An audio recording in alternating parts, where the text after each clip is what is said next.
uwe na cheo,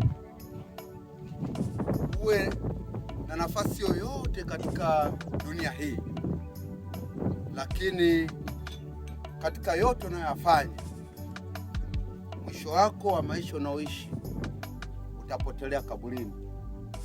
Haya makaburi yote unayoyaona haya ni watu waliokuwa na mipango ya aina mbalimbali.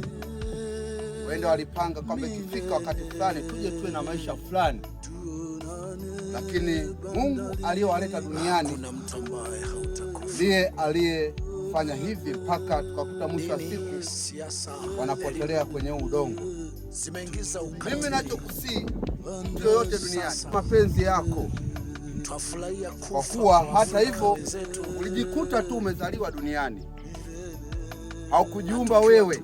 Aliyokuweka duniani alikuweka kwa ajili ya kusudi moja, uishi kwa mapenzi ya Mungu. Uwe na nafasi yoyote katika uongozi, usionee mtu, usifanye ubaya kwa watu.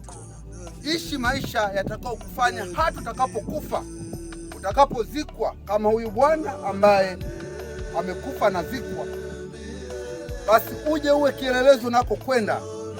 Lakini ukiishi vibaya hapa duniani, ukiishi kwa hila, ukiishi kwa namna zozote ambazo unaona kwako ni faida, lakini wengine wakiwa wanaumia, mwisho wa siku wote tutapotea na tutapotelea kwenye udongo.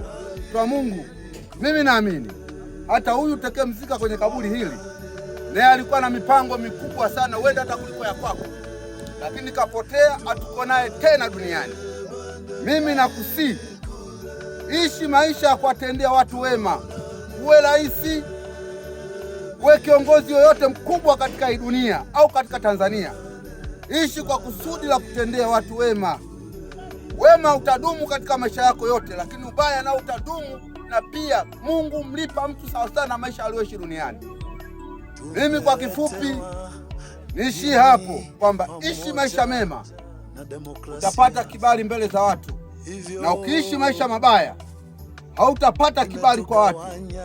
Neema Bwana wetu Yesu Kristo iwe pamoja nanyi. Amen.